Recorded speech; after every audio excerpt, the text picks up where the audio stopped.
And we're live. Hey, hello everyone. Welcome to another week of Divesoft Dive Talks Live. I'm your host, Joe Bosques.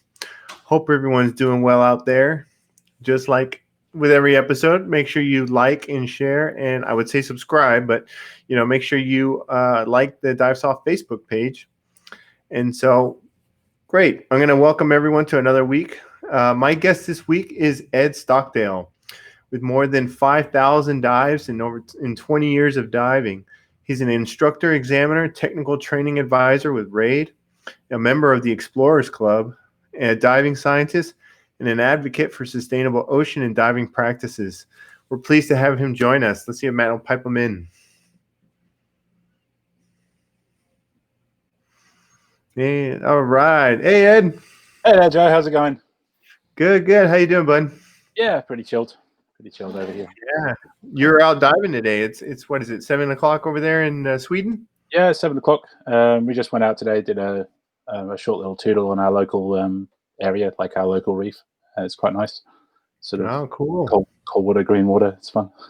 Yeah. No, you're definitely you've been doing a lot of diving in the cold water. I call the caves here in Florida a little chilly. We wear our dry suits and we're in Florida. It's quite. I think the relative experience. I mean, my background was from sort of tropical diving, and I'm Australian, so I come over here and people think, "Oh, what are you doing? What are you crazy?" And my sort of view of cold water has gone from anything sub 15 to anything that's in single digits, going down to sort of 5 degrees is cold and 16 is warm. So, but there you go. Yeah, that's a little wild. I know I had my first experience diving in Austria last February, and I really commend cold water diving. Yeah, I mean the altitude and cold water of Austria must be interesting. So. Yeah, they're like, oh yeah, this is glacier water, and I'm like, what? So, yeah, it's like, why do you do this? Oh, it's fun. It's clear. It's lovely. Okay, right. Okay. Yeah. No, it's a lot to talk about. You and your dive buddy Tiff, you guys started with the Baltic Circle diving, the YouTube channel, and man, the footage you guys got from kind of your road trip and kind of traveling around in Sweden and the Baltic was just incredible. Yeah, I'm glad you like the videos. And if people are watching them, then the idea of the project came through. The idea was to show what the region had to offer and show that it was very easy to access just with a van and all our gear loaded in it, and we can drive around. And we sort of just wanted to highlight the local divers as well, like stop at people's local favorite dive site or the local sort of resorts and we do have those here. We have dive resorts in Scandinavia. People think that's only a tropical thing. Show the different types of diving we have. It's not all just like pitch black cold water with nothing in it. There's so much life in some areas. There's pristine wrecks in others, and I think it's sort of one of the undiscovered secrets. I mean, more and more people are learning about that cold water diving hides these secrets, but I don't think they think about the wonders of sort of the Nordic, Scandinavian, Baltic region when they do it. So. Yeah. I know. I saw a couple of videos and I started looking at plane tickets. You should come across. Like, welcome anytime. I mean, it's definitely worth the trip. It's definitely worth the trip for anyone that's a diver at any level. And it's not like a hard case thing. You can do it from. You can rent tanks, and there's access. The local communities here are very close knit, and they're very, very welcoming to outsiders, from people from other places coming to see their local territories. Which I found being an Australian that moved here like three years ago. So. Yeah, you just took you in. You're adopted Swedish now. Yeah, sort of. Yeah, I think the term is a Swedish Aussie, so Swazi for short, which is Swazi.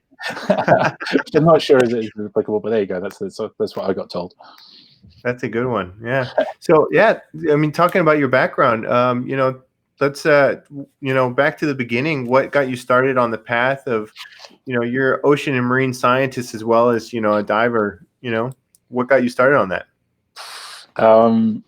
It's quite a long sort of story. People joke when they ask kids when they're 5 years old, "Or what do you want to be when you grow up?" And I always answered a marine biologist. And I think very few 5-year-olds get to the career that they thought they were going to do when they were 5 years old. And because I was so obsessed with marine biology, as a kid, I used to read books on fish and the sea and everything. And as I grew up, those books obviously became more advanced. And eventually, when I got to like 12 years old, I did my open water course in the North Sea of Scotland, where my family was living at the time. And because at that stage, the laws, your adult or guardian had to do it with you. My dad did it with me, and it got so hooked. Like that was basically the end of other career options as far as life went. And then my brother and my mother followed. My whole family became divers, and that sort of just continues the trend. And then following that, I actually ended up at university studying zoology and marine zoology, specifically in Western Australia, University of Western Australia. I graduated from there. I ended up working in a research lab, studying marine biology / biophysics. And then I ended up traveling for a while, and I went back and I started a PhD in the same field, working on mollusks. And sadly, I didn't finish that. I left a couple of years into it for various reasons, which I'm not going to discuss here. And I ended up going to Southeast Asia, and I was already a dive master at the stage, and I started working as a dive master and a dive guide, and then videography, and that sort of spiraled the love of diving I had into the beginnings of a career. And yeah, from that, it grew into what it is now, which is basically, it controls my life. Everything I do is diving. I mean, I'm sitting in an office which is full of bits of dive gear. I've got lamps and batteries and breathers and stuff. That's my office. So you can imagine what outside is like. It's sort of, but yeah, I ended up going back into research areas. I burnt out as just teaching back-to-back courses in a tropical resort, and I ended up working on it. Yeah.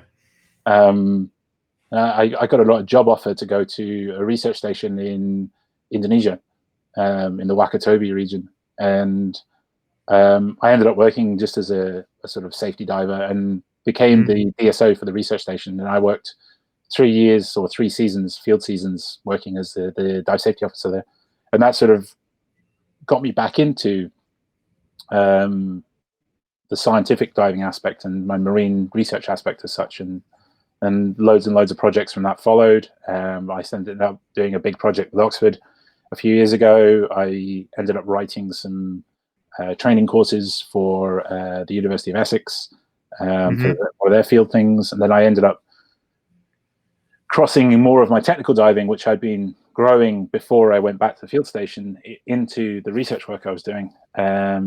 And that has sort of become one aspect of my career now, is working on to collect the samples or the data or the information that science teams need, but don't have the expertise to do the depths or the penetration distances into overhead environments that they need. But they also need someone that understands statistical sort of rigor and scientific rigor in what they need to do in their sampling. And so that's one sort of aspect of my career. So it sort of went full circle, you know. 5 years old, I wanted to be a marine biologist. I became a biologist. I sort of went diving, and then I came back around and ended up being a diving marine biologist. And I don't just do marine biology these days. I do a lot of archaeological work as well. So.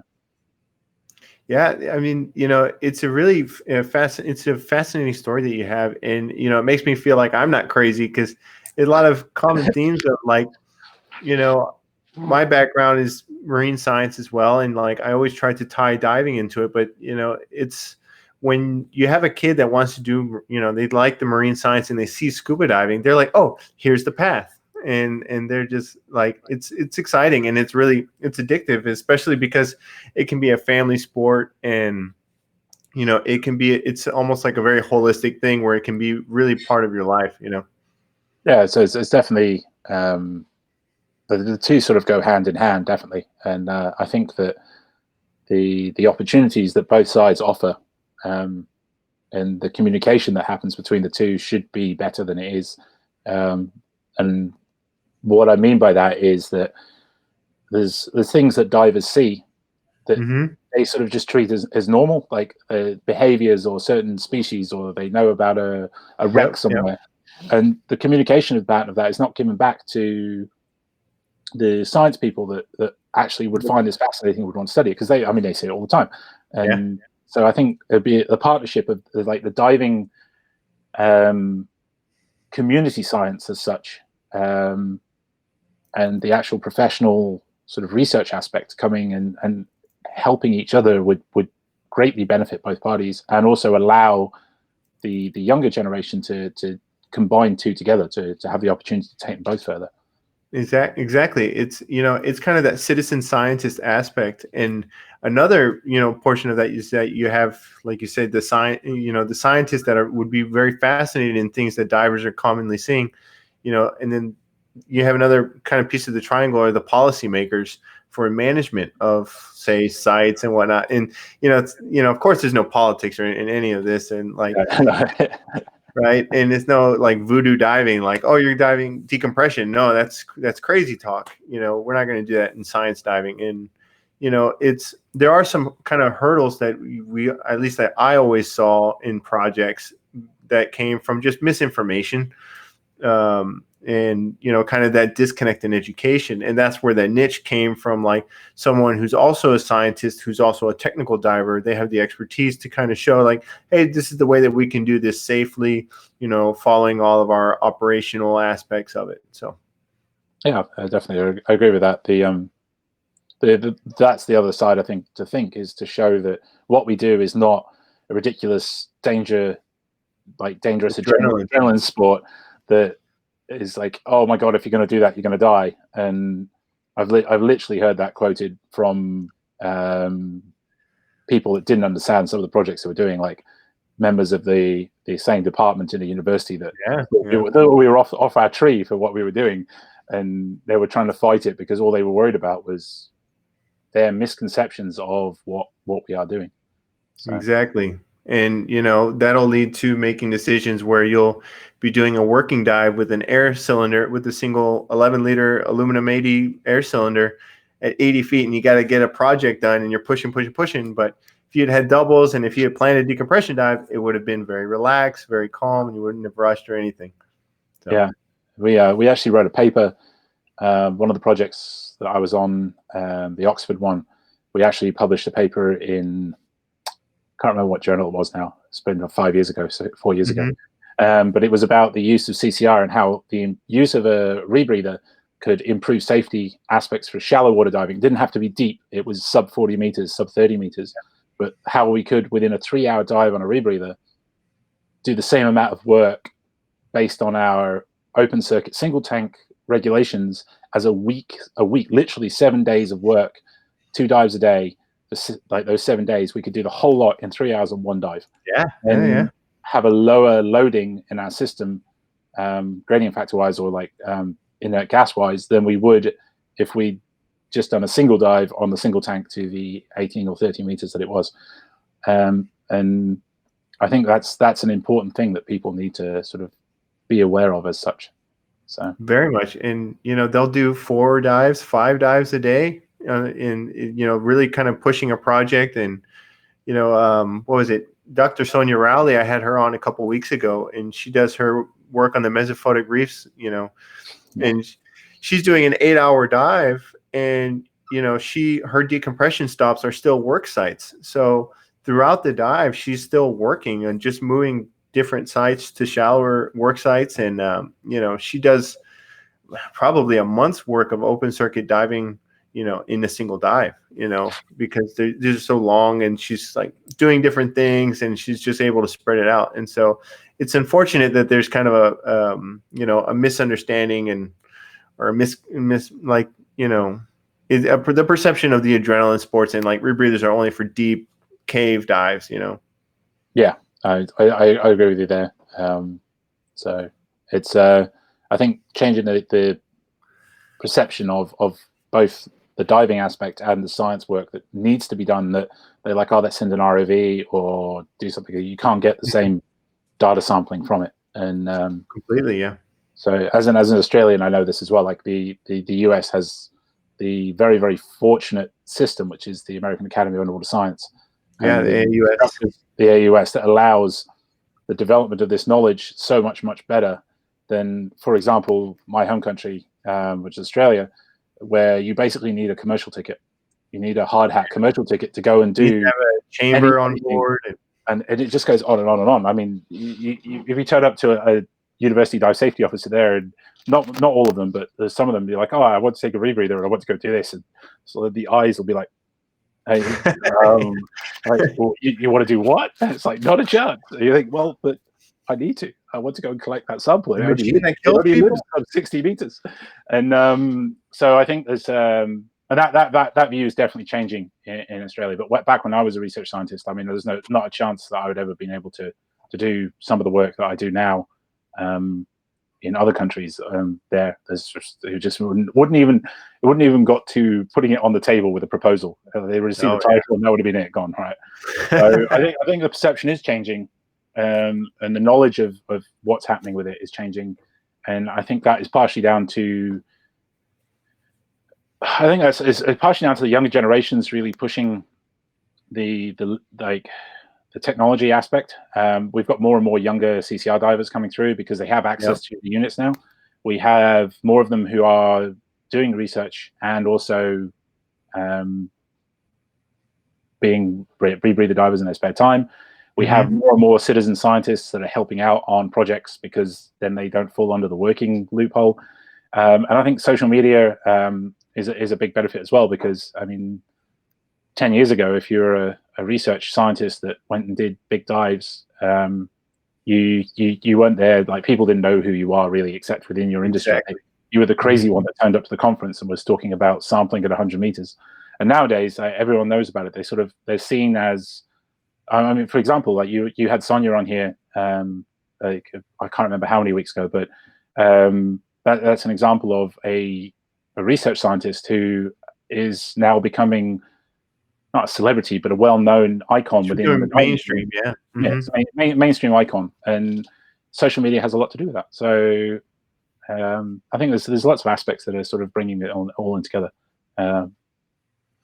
Yeah, it's funny because, like, I always joke, like, I'll share like a picture of her. She'll share a picture. Like, I think she's got a really cool picture, like with all the sharks swimming around her and everything.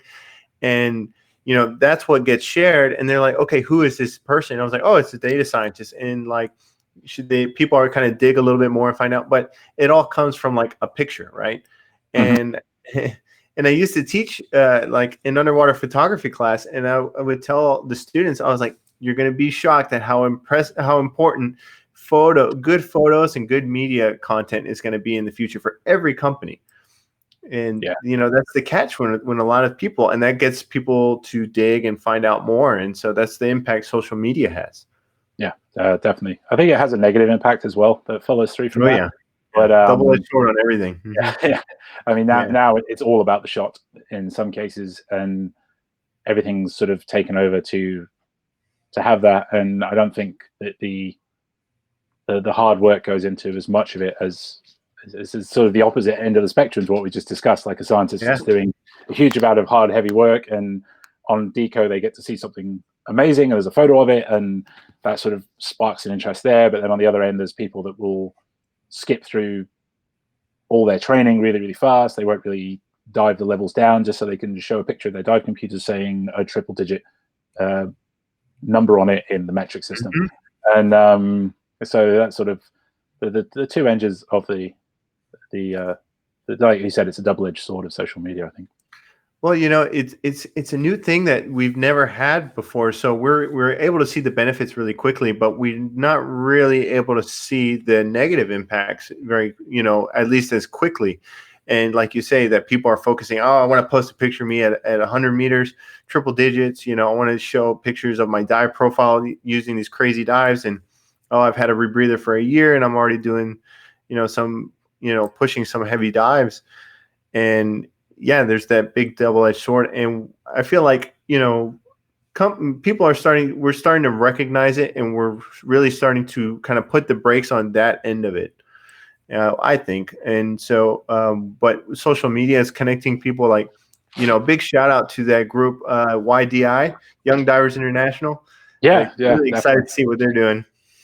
Yeah, I think it's I got invited to join it only a couple of days ago. Actually, I was reading through the Rob Thomas, the guy who started it all up. I think he's done an excellent job. And I mean, the powerhouse of some of the ability on there, and where I think in 10 years time or 5 years time, but definitely 10 years time, some of the names on there they'll be sitting here having a conversation with you about the amazing stuff they've done, and I'll be sitting in the sort of the yesteryears cupboard around the corner. And it's really satisfying to see, actually.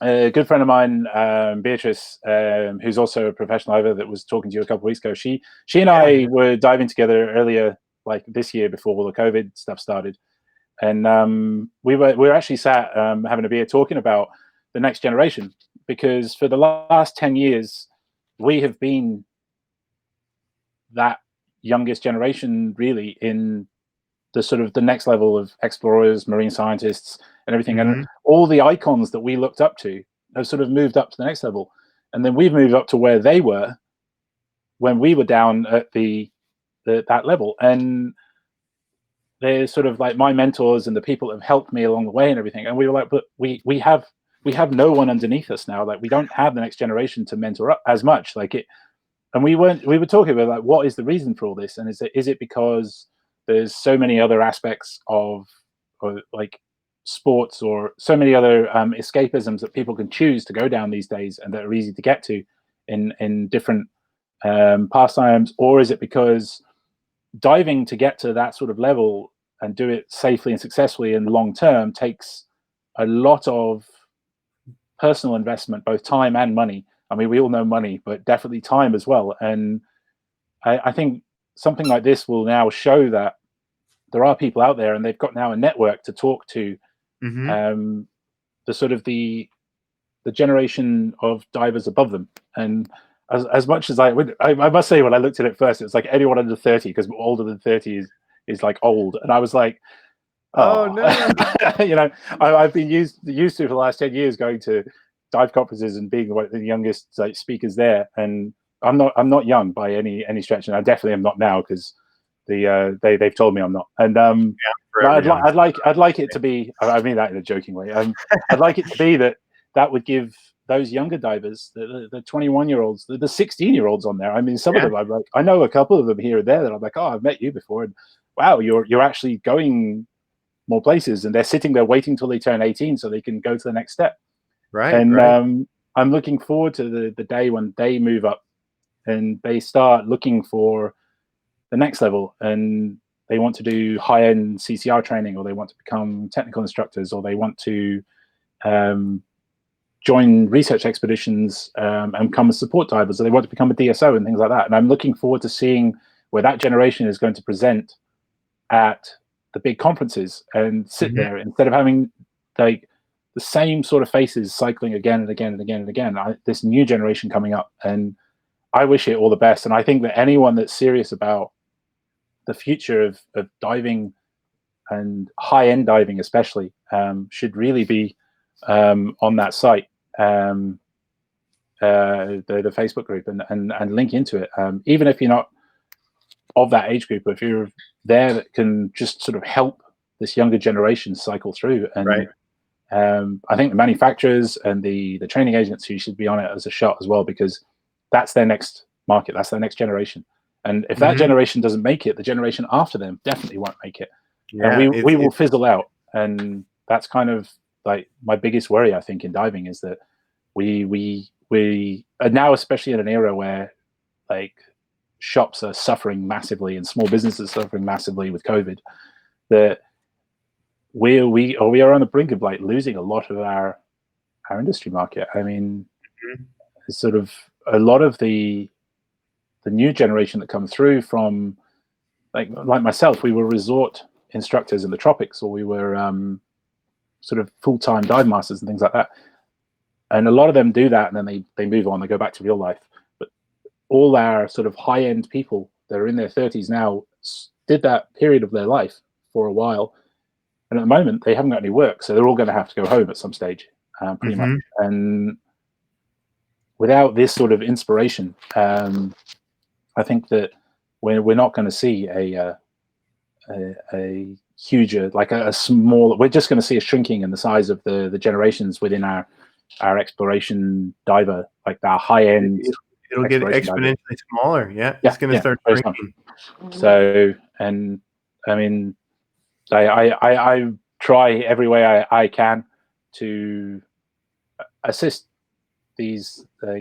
I've got to say it, assist these kids to grow into like the best divers they can be, and in a way that will allow them to have a future in it and have the opportunities in diving that I've had, and my co sort of group and my friends and my colleagues and everything else. So yeah, I tell everybody, especially everyone that's watching this, don't be afraid to reach out to people on Facebook, on social media. Just to, I feel like you'll be really surprised with like who responds and how they respond. Now you can, social media gives you this possibility that you can follow someone and you can shoot them a message. Maybe they'll respond, maybe they won't. And, sometimes they can give you advice. Don't be afraid to ask for advice and whatnot. And also, like, I thought it was funny because you were saying that, it's like, oh, the age group is 30. And I was like, I just turned 32. And I was like, wait, I became an old guy overnight. What happened?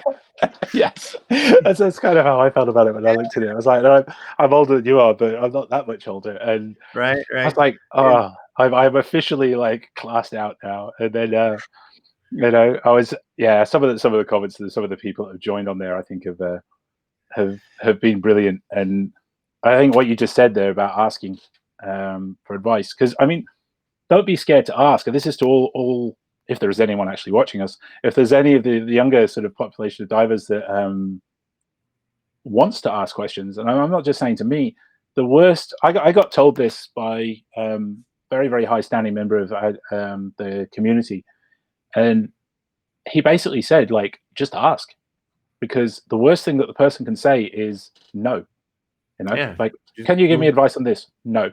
Okay. Like that's basically what it comes down to. And that's the worst thing that can happen. So just ask, we have this sort of loophole. It's like, you have to have experience to join an expedition. How do you get experience or join an expedition? Like that sort of circuit there, don't rush too fast though, but take the opportunities of what's out there. Like you said, social media, and like most of us have got public face social media accounts somewhere that someone sends a message and I've got 10 minutes, I'll answer it. I'm in, it's like, oh, I want to do this sort of training. What do you think is best? Or I'm going to Norway. Where do you think is this like place? Blah, blah, blah. Is it good? Okay. I mean, if I'm sat at my computer doing like writing or something like that, then I'm definitely just going to ping a message back and go back to what I'm doing. It takes 30 seconds of my day. And if that can help someone's career change for the better, or like, then why not do it? And so yeah, just ask, because if you don't, then you definitely won't know. I mean, being told no is not great, but not knowing at all and definitely not having it is the worst option, isn't it? Really. So yeah, it's I'm really curious to see with like how trade shows are going to go. I know, like, when we go to the trade shows, we see a lot of the same people all the time, but it's like, it's almost like it's a big reunion, because the industry is pretty small in general. And so I always like to look for, if I have someone that's like been volunteering at a shop, then helping me out, working a lot, I'd be like, hey, I'll invite you to come work a booth, come meet people, come see how the industry is. And like, that's also a really, a dynamic way of getting people into the kind of more industry side of diving. And, it's like, internships and those kind of programs are really great too.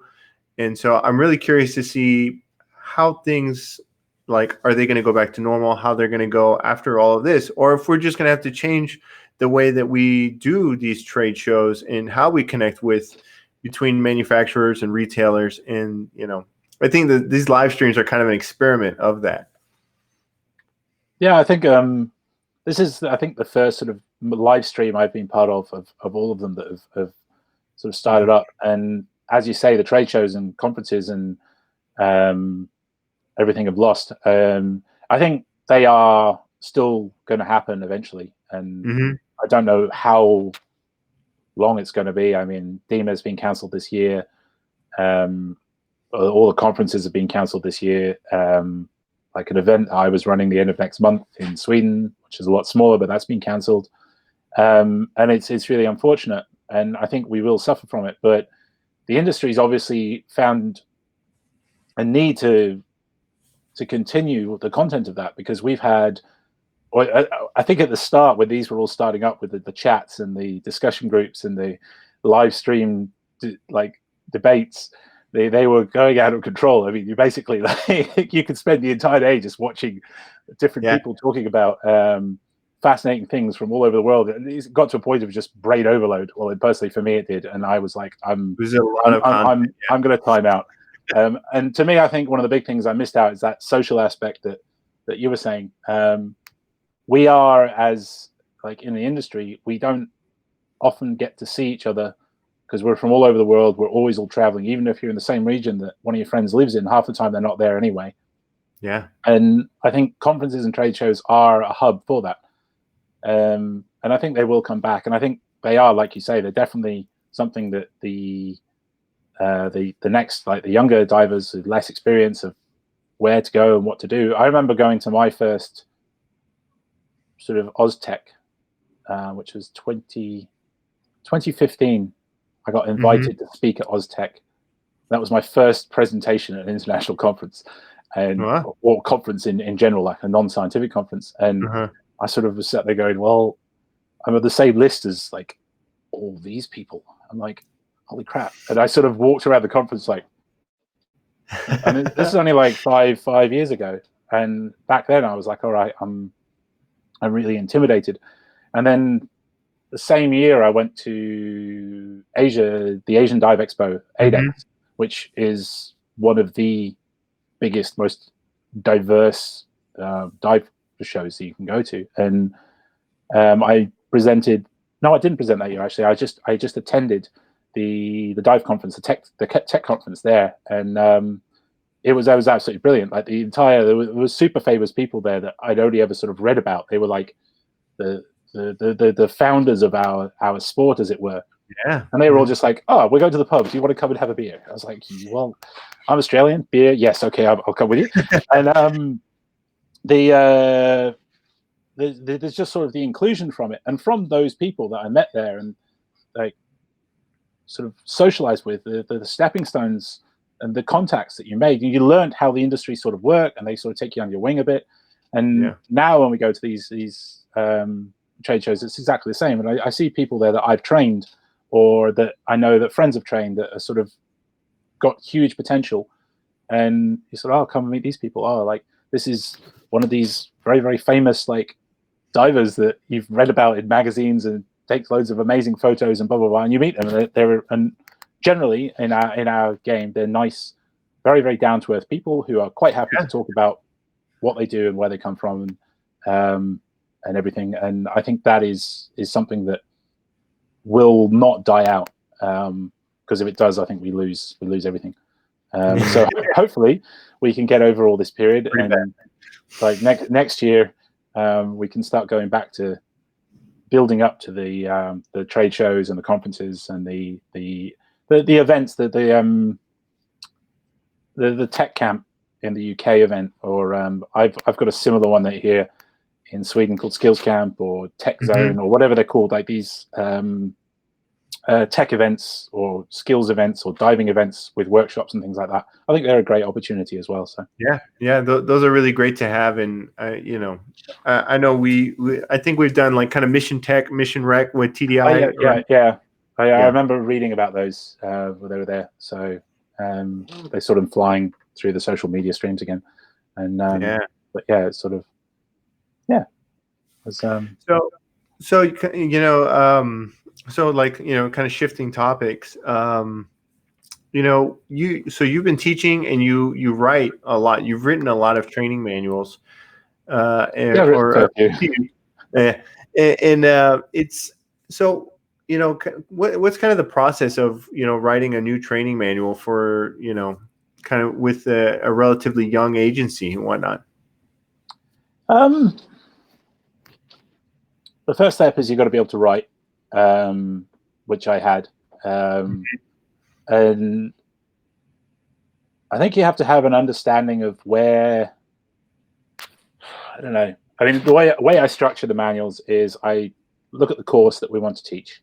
And that's usually given to me by whoever's getting me to write it. So they go, here's a decompression course of this depth range. These are the sort of limitations that we want. They fit in with our philosophy. And okay, that's what I've got. And I go away and you write the diving standards for what it is that you're doing. So all the diving standards for the training agency, and that's where you start, because unless you have an idea of what the standards are, then you can't actually write the material around it. Yeah. You need the bones. From there, I usually, this is my process, I go to the skills and I write what should be covered, what I think should be covered, what definitely needs to be covered, what could be covered, and I sort of write a list out, and then I divide it between dives so that I'm not task loading the students too much, so they're brain fried, but I'm not overloading, I'm not underloading. And then I structure those skills, and then that basically I give that to a review group of similar-minded people of the same level that are writers as well, and we discuss it. And then from that, I take it back and I extrapolate all that to an instructor manual and a diver level manual, and then I go to the knowledge component. I start with the diving component, and then I work back to the knowledge component of what we're going to do, because diving has a very, very intensive theory component, as we all know, that we want to pass across. And this is usually where I hit a bump in the road, because I write the physiology section, for example, and I send it in, and then I get it back, and it says, "Could we have this in less complicated scientific terms?" Can we have this in English? Can I? Actually, that's a direct quote from one of the presidents of said training agency, and he's like, "Can I have this in English, please?" And I'm like, "It is." And he's like, "Can I have it in English that normal people will understand?" And I was like, "Oh, okay, right." So then it goes backwards and forwards a few times, and then once everything's drafted out and structured, it goes away for final review from the review board, and then you have to write the questions, which is the hardest part of any writing that you have to do. Anyone that has never written multiple choice questions and they does not realize how bad it is. I mean, and then you've also got to do it in small chunks, because you'll end up writing it and it'll be like, in the event that this really, really bad thing happens, do you A, do the correct response, B, scream for your mummy, B, just give up? And you're like, you start reading what you're writing, you're like, and it's time to stop writing. And you just have to walk away and then come back again. And because otherwise you run out of sensible things. So really bad multiple choice is very easy to write. You put double negatives, triple negatives, things like that in it. Good multiple choice is very hard to write, and it's very hard to maintain to the bulk amount that you need throughout the whole process of the course. Yeah, and then you also got to make sure that the answers you're putting in there are actually related to the material that you're writing, and that's also sometimes quite tricky. So it's a roundabout process, and it takes a lot longer than people give it credit for. You know, when you get given a set of manuals to write, you can end up writing it for, I mean, depends how much time you're investing in it, but I mean, it could take a good month of full-time writing to produce a good, solid, mid-range manual. And I mean that in sort of the level of experience. Because like smaller specialities and things like that will be quicker, but most of the stuff I've written has been tech and rebreather manuals for the agencies. I've done a couple of, I think I've done, mostly specialist high-end sort of skills.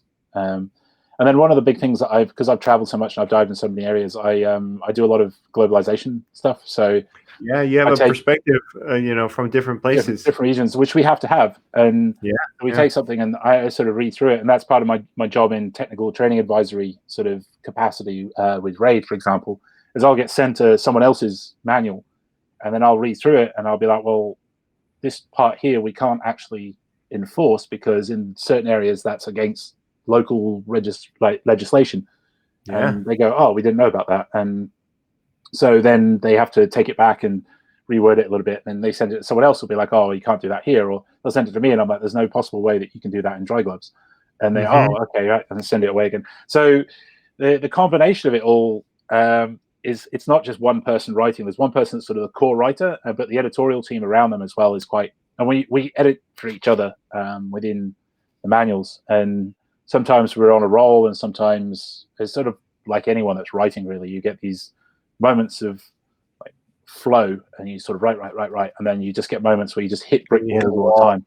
And especially when you're doing like 50 million other things with your life around it as well. You know, you're teaching one type of course, and you come back in the evening, you're like, oh, I've got to write like half a chapter of this, and then you think, oh, and then it gets all mixed up because it's totally conflicting to the course you're teaching that day. And so yeah, that's kind of like, I find it really interesting. I really enjoy it, and it's really satisfying when the material is released, because you get to see your sort of like personal, but also an overall group's view on how it's like very community training should be standardized. And I think that's a key sort of component there, because one of the things I always try and think of is I don't want it to be too loose where you can do it in 10 different ways, and you want to try and focus it, but also wanted to write it in a way that is more modern. So it includes all the modern theory, both physiological decompression,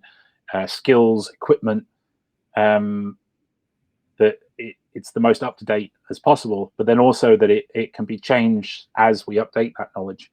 Yeah. And then I think the final thing is that with it is sort of keeping it flexible enough that it's usable in different environments, and keeping it strict enough that the diver at the end of it will get the most out of the course, even if it's just taught to the bare minimum.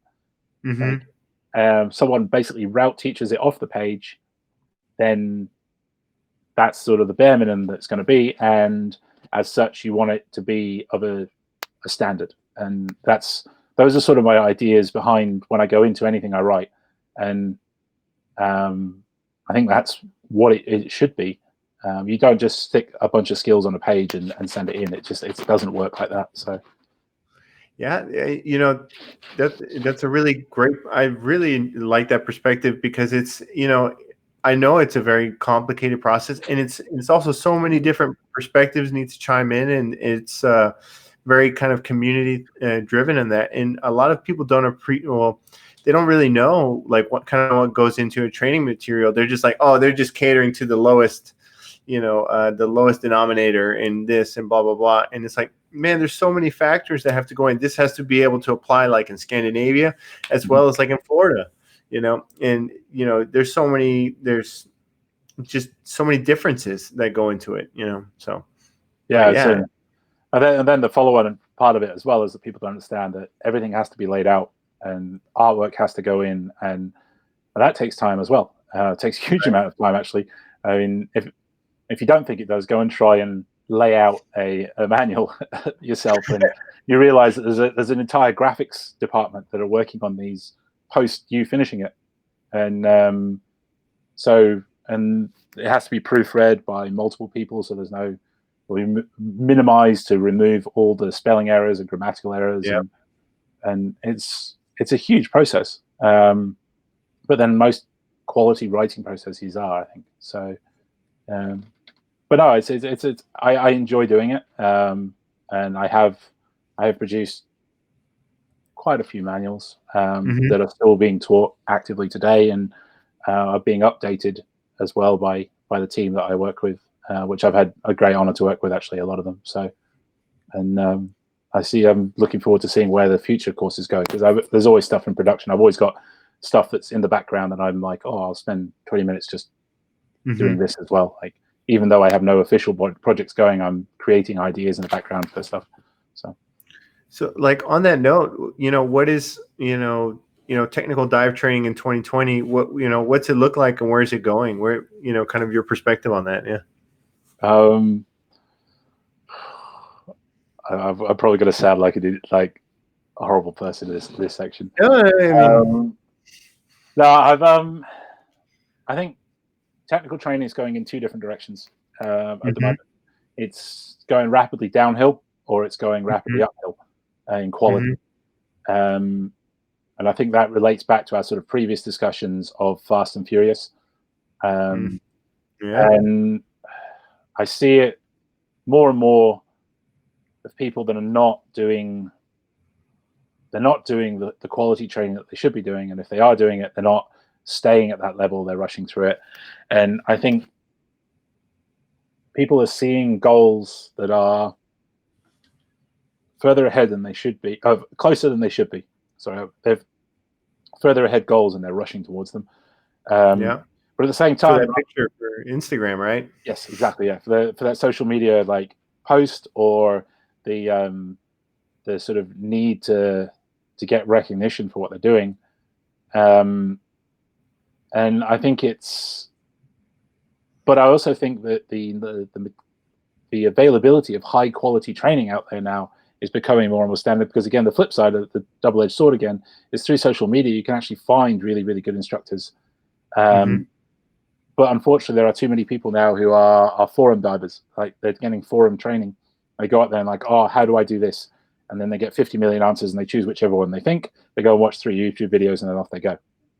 And and so there's two aspects where at the same time, like, you're seeing a rapid growth. Well, we are in our region of people doing like the more high-end training options with like more foundational training, more dedicated training, more hello, sorry, my dog's just visited. More high-end training, more dedicated training for forming a solid foundation to then grow up into the next level. So there are a lot of people that they're splitting. They're either doing the Fast and Furious, or they're doing the hard yards. There's no sort of, well, there's less and less people doing the sort of mid, trucking along, doing a course, going and diving it for a while, doing another course, but they're not doing like the top end courses. They're not doing the sort of the most expensive or the longest, hardest instructor. They're choosing an instructor that they know is going to be more flexible for their sort of diving, and things like tank labeling or where the tanks go or cleaning everything up is not there.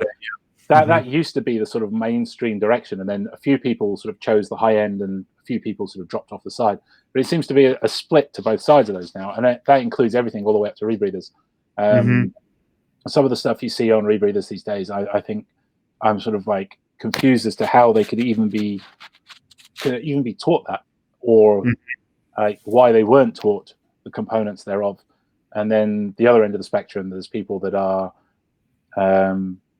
they're solidly building foundation. Like, I'm not going to rebreather until I can do this like 100%, and I don't really need a rebreather just yet. You think, well, it's okay. That's like two ends of the spectrum.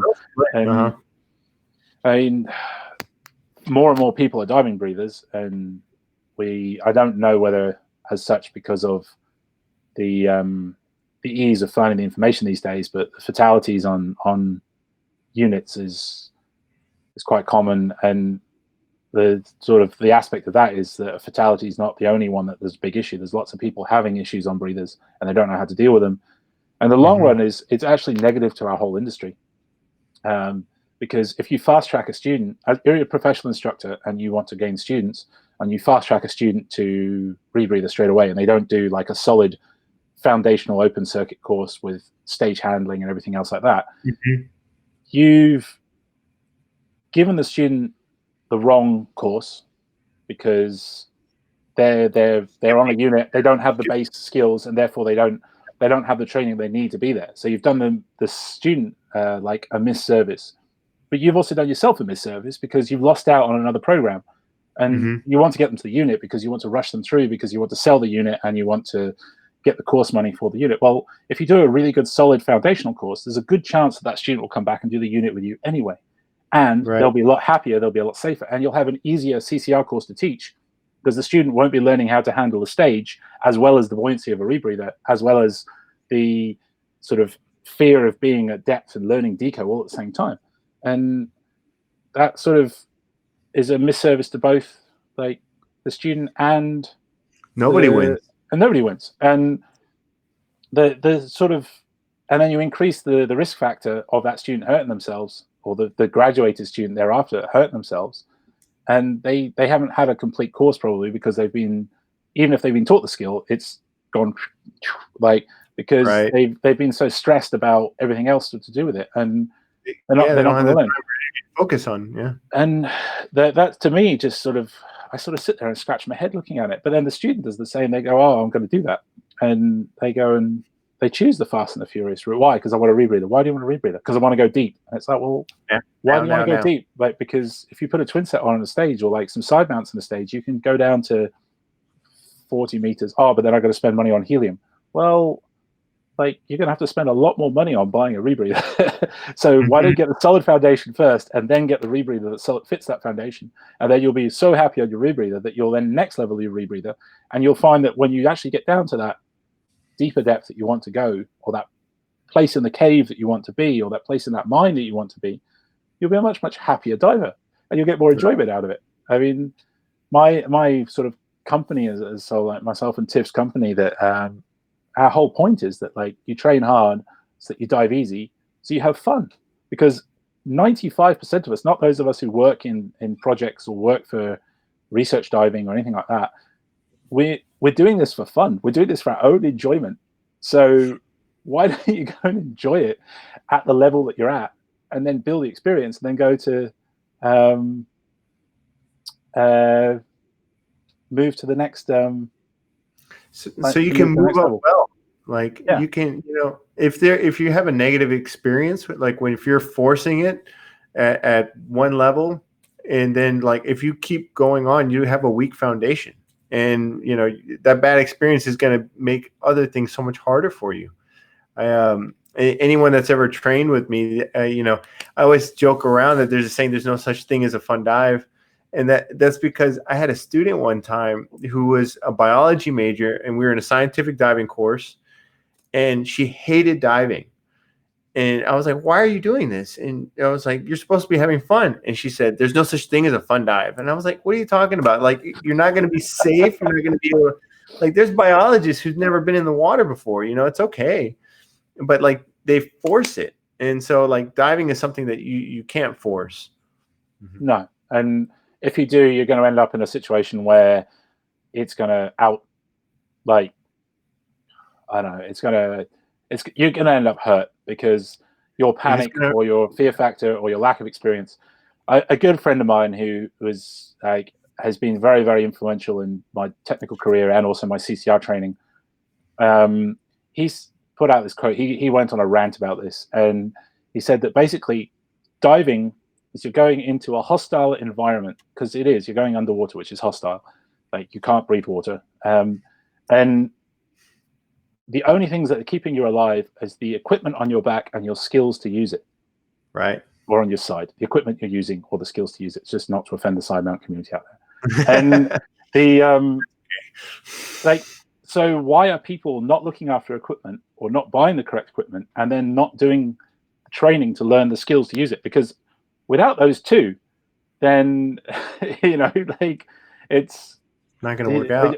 It's gonna end up bad. And hopefully, when it ends up bad, you'll survive it. But you're sort of you're get good equipment, get good training to use that equipment, and then use that to sort of develop your next level. And then if you need more equipment, change your equipment up. Or if you need more training, get more training. If you get your new equipment, make sure you've got the training to go with the equipment. Right. Because otherwise, you do yourself a disservice to a life-threatening situation. Or if you're with a team, you do your team a disservice as well, because they don't have to carry your ass. So, and like you don't want to do body recoveries or like drag people to the surface that are unconscious. And you can take that from me personally. Like, it's not something that's fun. It's not something you ever want to do. So, and you don't want to be the body either. So, like, there's the two sides of that. People, these are your friends, your dive buddies, your dive team, and it's. I really think it's a shifting baseline that oh, nothing's happened, everything's fine, and so oh, I didn't service my equipment this year or this time around, but like everything's all right, and they wait till there's a problem, and they're already so far along, You have, and then the equipment's getting better, and so like computers are flooding less, lights are flooding less, batteries are lasting longer, the rebreathers are getting better, things are getting better, and so when it does fail, they're farther down the road than kind of the older perspective of like, well, it's like I had Jeff Bazanik on, and he was saying like we had a dive, we would have a dive where almost every dive something broke, and something went wrong, and it's like how often do things go wrong on your dives? Not very often, and so but that does shift your perspective on like your gear maintenance or your skills, keeping up with your skills, doing those little things, and so it creates that complacency kills. But I was also like you were saying that the batteries last longer, the rebreathers are more like to push the limits. You can push the limits much quicker. I mean, you can on like market shelf now, like you could buy a light that has like huge burn times, like 8-10 hour burn times for some of the upper end ones. The smallest ones like have got 5-hour burn times easy, and then you've got rebreathers that can do out of the box in reasonable waters 4 to 6 hours on their scrubbers within manufacturer's limits. And I'm sorry, but 5 hours into like an overhead environment, like even 2.5 hours or 2 hours or however you want to run your light management. I'm not making a comment on that here because I'm not teaching it.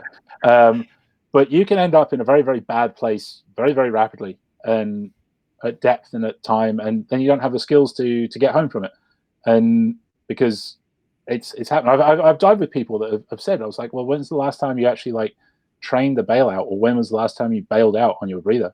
Oh, I haven't bailed out since my course. I was like, what do you mean you haven't bailed out since your course? And they're like, yeah, I just my unit doesn't ever go wrong, so I don't have to practice bailout. And you're sitting there going, that's like saying you don't wear a seatbelt because you've never crashed your car, like, or you don't have airbags because you never crashed your car. And I sort of, but your car's going faster and faster and faster. So it's sort of a, I just think that I mean, it's actually something I think that bugs me more than most, and I get sort of a bit like about it. But anyway, it's like I'll stop ranting about it because I can keep going on. No, it's okay. That's why it's a long talk, right? So we have lots of time to chat and rant. That's the downside of the dive talks, right? I always ask people, how many times does it need to happen? Just once. Yeah. Yeah. And so it's like, maybe getting into other things, but like it's like if you have your dog running off a leash, and it's like how many times does it need to run out into the road and get hit? You're like, oh, it didn't happen this time. It's like it only needs to happen once. Yeah. Same thing with any type of incident, So, anyways. Yeah. Like it could be an entire night's topic, that. So. No, right. And so so shifting gears on that, the Baltic, the Baltic Circle. Like I said earlier in the beginning of this, the channel that you and Tiff have been doing it's really good, and I really recommend everybody look it up on YouTube. And so tell me about the Baltic Circle diving, that project. Yeah. Okay. So the Baltic Circle diving project was it happened last year. We basically kitted out a van to sleep in, Van too, and had a dive section in the back of it. To isolate it, and we specifically designed. I built it over like a month to be able to sleep. We carried 3 50-liter Gs of gas in it. We had a booster in it because we didn't want to put a compressor; it was just too big. And then we stuck like 2 rebreathers, 10 bales, and everything. And the idea started when I first came to Scandinavia in 2017, and Tiff took me on a road trip up to Norway. We went and dived a whole bunch of wrecks with some friends up on the west coast of Norway. And it was just so amazing. It blew me away. I was just like, holy crap, this is absolutely stunning. It's mind blowing. And we were driving back, and we were actually talking about it in the car, and it's like, we could do this, we could do like a big long road trip and like make a video series just to promote like how cool this sort of diving is and what sort of trip you can do. And then it kind of spiraled out of control. So we bought a map of the Nordic region, which is actually just behind the screen, like behind you, so I can't show you.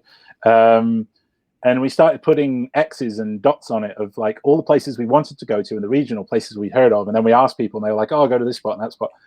And then we started getting, people started hearing about it. And I wrote a proposal and sent it to some various manufacturers to sort of support us. And we tried to get like some drive behind it, and it spiraled out of control. And we ended up getting huge group of sponsorship from manufacturers and distributors and different companies for it. And then local dive centers and locals along the route contacted us, and they're like, can you come visit with us? And we'll take you diving here, we'll take you diving there. And so it ended up being a 3.5 month road trip that started on the west coast of Sweden, went all the way up the west coast of Norway to the Baltic Sea, and across all the way down through Finland to the Gulf of Finland in Helsinki on the Baltic coast. Then we crossed over to Estonia, did Estonia, Latvia, Lithuania, Poland, Germany, Denmark, back into Sweden, went back up the east coast of Sweden and like mine country, and we finished on Åland, which, if you don't know, is an archipelago of islands in the middle of the Baltic between Stockholm and Turku in Finland, which is a wreck diving capital. Like, it's just absolutely mind-blowingly stunning. And it was sort of, that's how it became. And then we were releasing videos as we went along the way, and we learned a lot of difficulties about it. We learned a lot of like wonderful things that you can do. We met some of the most amazing people. We did some of the craziest dives. And the whole idea was not to just dive big, deep tech and wrecks. It was like, we did everything from shallow nature dives, shallow wreck dives, deep wreck dives, like all the way around, to try and highlight the different regions and show what amazing diving there is in the Nordic region, the Nordic Baltic region. And it sort of, after that, got the attention of various dive magazines. We were going to present at Tech Dive this year about it. We presented at Baltic Tech last year about it, with quite positive reaction. And now it seems it's like the other thing we want to show is that you can actually load a van, you can build a dive van and go on the road trip.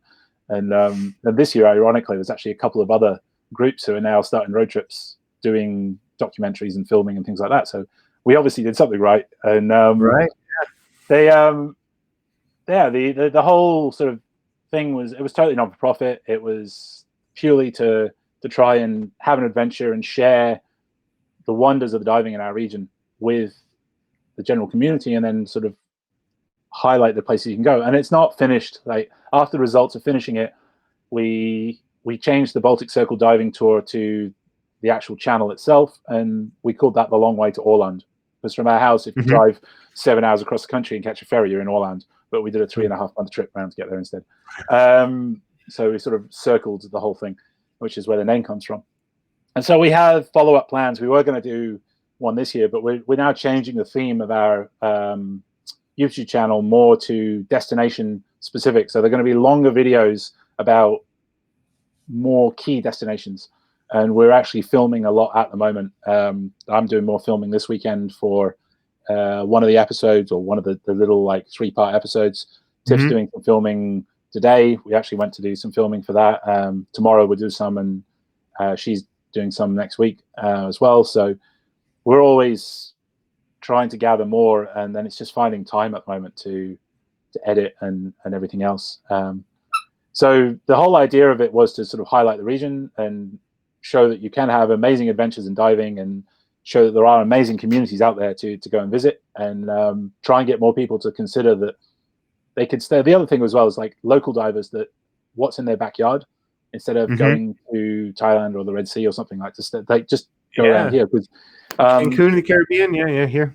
Oh, it's the people go, oh yeah, but it's all dark and green and it's not very interesting. I mean, one of the destinations up in northern Norway, which is the Saltstraumen, which is it's the world's largest tidal race. And if you watch the video of that one, it's inside the Arctic Circle. It's way up in the Arctic Circle. So it's midnight sun in the summer when we were there. And the walls are like steep walls that just drop down to sort of 40, 60 meters. And the life on them is more colorful than a coral reef if you go to them. Wow, There's blue water, 30 meters visibility. And there is so much life that like you can't see the rock on the wall. I was like, I've showed the video to other people and haven't told them where it is. And they think it's in the tropics. They think it's a tropical destination. It's that colorful, and there's fish everywhere, and it's just absolutely stunning. But then also you've got perfectly preserved like wooden wrecks in the Baltic. And some of the stuff down around Åland and things like that, the bells and the ship's wheels are still on them because of the protection laws there. Like you cannot take like you basically will end up in jail, and or shot by other divers. And there's like just stunning historical, because there's no shipworm in the Baltic, so you've got preservation there, similar to if it's the American audience or the sort of more widescreen that you've seen from like the Great Lakes in the States, but we don't have the muscle growth over all of them now. Yeah, everything's covered in muscles. So it's much more preserved, especially down deep. Over towards Finland and Estonia, it's anoxic, and the ships look like the day they went down. They're absolutely stunning. And then the mines in the middle of Sweden and in Finland and things, and Klura Cave up in Norway, which is an absolutely stunning destination as well, which is fully open for like people to visit. So if you ever want to dive caves in the Arctic Circle, Klura is the place to go. Like there's a full accommodation, gas center, everything right on site as well. So there's something for everyone here. The images and the videos that I see from that, they're fantastic. I think we have one video that we'll pipe in, and so okay. And all right, there we go. So.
go.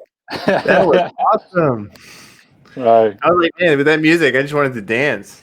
It's like one of my things when the editing of all the videos was I got really bored with dive videos where it's just Videos that put you to slow sleep. classical music, or they've got like high speed dance music, and it was sort of. I was like, let's try and find some more loungy jazz style, and a lot of the artists that we've used have like kindly allowed their music to be used for YouTube videos and things like that. So it's yeah, it was a big project. It was a learning experience. One of the big things was that a lot of the sites we went to, like we only had one dive, and we never dived there before. So we're both jumping in with like cameras and like, what do we film? Like then the camera like floods, or like we forgot an SD card, or cameras just don't work, and Yeah. we lost the whole like Denmark. There's no footage. There's no episode on Denmark because we lost all the footage. The SD card just corrupted, and I was like, oh, okay. That didn't happen. That didn't happen. We didn't stop in Denmark. I'm really sorry, guys. All those Danish divers who were like gave us great interviews and things, and we're like, "Oops, oh well, yeah, we didn't stop there." So what a bummer. That means you got to go back, right? Yeah, I mean, we're gonna plan for a lot more stuff, and the whole idea is that people could join us and come along. So, I mean, if anyone that's like watching is interested in details on any of the areas, or they want to come along and dive or whatever, like drop us a line to either the Baltic Circle Facebook group, or Baltic Circle Facebook page, or it's balticcirclediving@gmail.com, and just send us questions. Like the whole reason for the project was to excite people about different types of diving that you can do in our region, and show the highlights of it. And if more people are inspired, if you want to watch the YouTube, I'm going to do my little plug here. It's Baltic Circle Diving on YouTube. Like and subscribe the channel if you can. That helps us like produce more stuff. And just watch them all. And like, if you've got ideas, or you want us to come and like visit you if you're local, then let us know. I've seen like on the Facebook feed here, there's people that were part of the tour on there as well. So oh, cool. It's good. They're chiming in. Yeah. Everybody go in and watch their videos. But yeah, no, it's quite exciting, and like the region has so much to offer, and both for all levels of diver, and whether you like wrecks or nature or caves or mines, or if you're into zero vis lakes with like feeling around on the bottom. Some people like enjoy that sort of thing. So yeah, then it's definitely somewhere to come, and we'll be producing a lot more information about it and stuff as time goes on. And yeah, I mean, we have to give a massive thanks to all the manufacturers and everything that sponsored us for it, because we just couldn't have done it without them. And but yeah, it was a great amazing adventure, and we're looking forward to sort of the next one. We've got a couple of big ideas that are going to come in the next couple of years when we get through this little hiccup period. Yeah, in 2020 we're just going to throw it away. Yeah, it didn't happen. So we'll move forward to the next level, and yeah, stay tuned to it all, and we'll see where it goes. And I think like Divesoft will be potentially a big part of that as well. So hey, yeah, we hope so. I know it's like, hey, I know I'll sign up to head over and go diving over there. It looks incredible, and thanks for joining us on this episode. Yeah, thank you. We've been for 60 minutes. We do like an hour and a half, and so yeah, it is the way it is. So yeah, and so thanks for joining us. Like you said earlier, be sure to tune in on the Baltic Circle Diving. You guys are doing some really cool projects. You're going to become are you already a Liberty side mount instructor, or I will be by the end of or mid next month. I will be. Great. So yeah, I'll be teaching that. And it's exciting to have you on the on the Divesoft family, and it's you've got definitely a lot of experience and a good perspective to lend on that, and so it's really great. Oh, thanks for inviting me to talk. It's been a good conversation, and I think, as with everyone, it's like it could just keep going. I think we could have quite a good few hours chat. And thanks to anyone that actually tuned in to listen to me ramble on about life, the universe, and 42. So, and yeah, we'll see you. Yeah, I think we'll have to have you on again, so we can keep the conversation going. So. You're gonna have to do the repeat series 2021. Yeah. Cool, man. Great. Thanks for a great day, and we'll talk to you soon. Yeah, thank you very much, Ed. Thank you, everyone that tuned in and watched our Divesoft Dive Talks live. Be sure to join us next week. We're gonna have Gary Dallas joining us. He's a good fan. He's a pretty cool guy. You know, maybe we can talk about his hair. You know, and so thanks again. Thanks everybody, and I'll see you guys underwater. Thanks.